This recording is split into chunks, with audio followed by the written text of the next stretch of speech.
الحمد لله وكفى وسلام على عباده الذين اصطفى أما بعد أعوذ بالله من الشيطان الرجيم بسم الله الرحمن الرحيم يا أيها النبي قل لأزواجك وبناتك ونساء المؤمنين يدنين عليهن من جلابيبهن.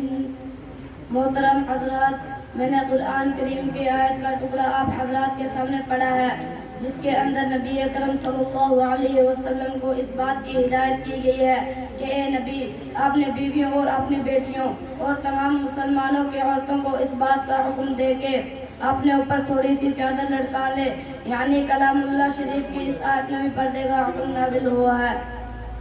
قرآن پاک کی ایک دوسری آیت کا ٹکڑا وَلْيَضْرِبْنَ بِخُمُرِهِنَّ عَلَى جُيُوبِهِنَّ کہ عورتوں کو اپنی اوڑھنیوں سینوں پر ڈال لیا کرے، اس آیت سے بھی پردے کی جانب ارشاد ہے۔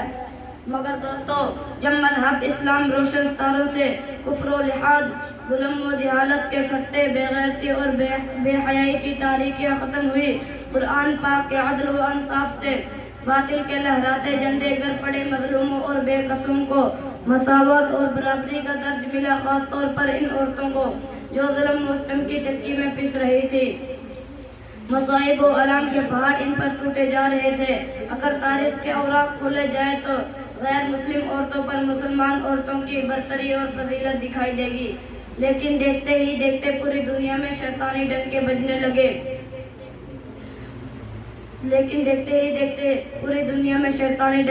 لگے۔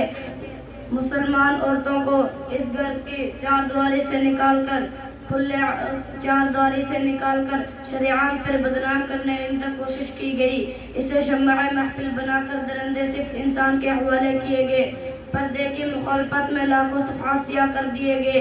ان کی صرف ایک ہی صدا تھی کہ پردے کے غربان کو چاک اور ریزہ ریزہ کیا جائے، وہ جو چاہے غل کھلائے۔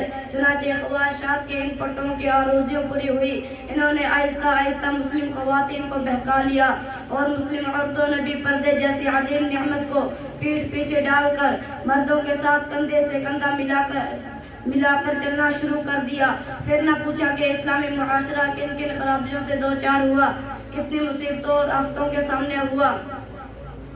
بدکاری اور زناکاری عام ہوتی چلے گئی، مکانوں اور دکانوں، بستیوں کے بیابانوں میں برائیاں ہی برائیاں نظر آنے لگی۔ مگر دوستو اسلام دشمن طاقت یورپ امریکہ پردے کے خلاف نعرے بند کرے تو ہمیں اس سے کوئی تعجب و حیرانی نہیں، چونکہ اسلامی تعلیمات کو ہر طرف بدنام کرنا ان کا شیوہ بن چکا ہے۔ مگر افسوس صد افسوس کہ آج ہمارے قوم کے اکثر لوگ مسلمان ہونے کے دعویٰ کرتے ہیں اور محمد عربی کے امتی کہلاتے ہیں، وہ بھی اسی ذہنی اور غلامی کے شکار ہیں۔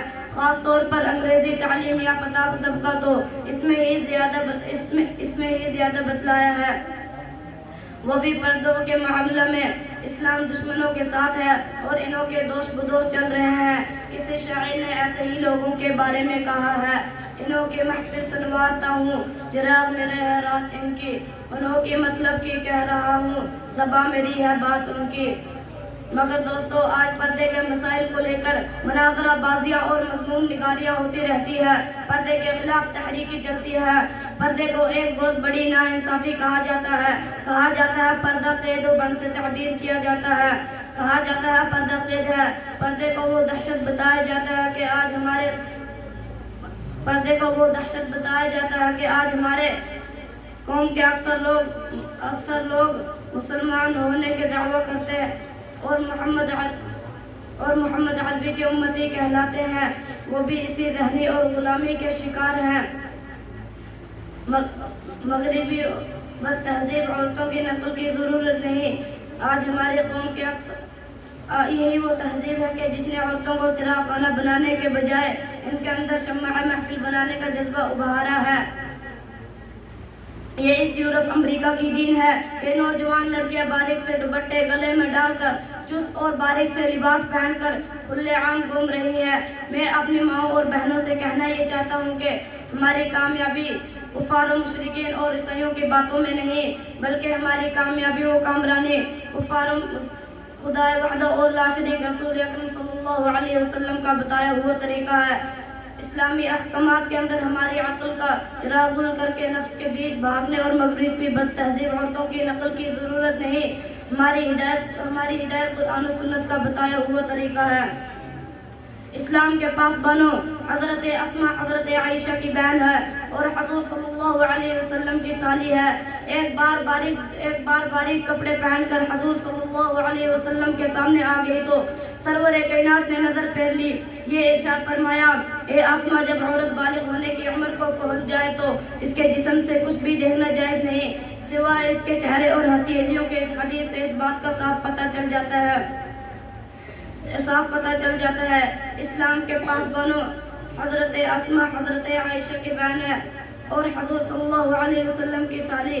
ایک بار باریک کپڑے پہن کر حضور صلی اللہ علیہ وسلم کے سامنے آ گئی.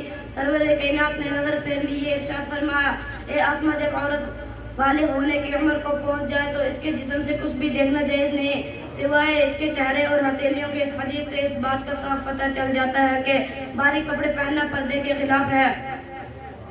دل و دماغ کے تمام مسادس کی جڑی بھی یہی دو آنکھیں، دلی جذبات اور قلبی احساسات، ترجمان عشق و محبت کے تمام عہد و پیمان باندھنے کی ذمہ داری ہی یہ دو آنکھیں نفس کی سب سے بڑی چور ہے. دلی جذبات اور قلبی احساسات، ترجمان عشق و محبت کے تمام عہد و پیمان باندھنے کی ذمہ داری یہی دو آنکھیں. فتنہ و فساد کی ابتدائی عام طور پر انہوں سے ہوئی. اس لیے رب ذوالجلال نے صرف عورتوں کو بلکہ مردوں کو بھی نگاہ نیچے رکھنے کا حکم دیا ہے.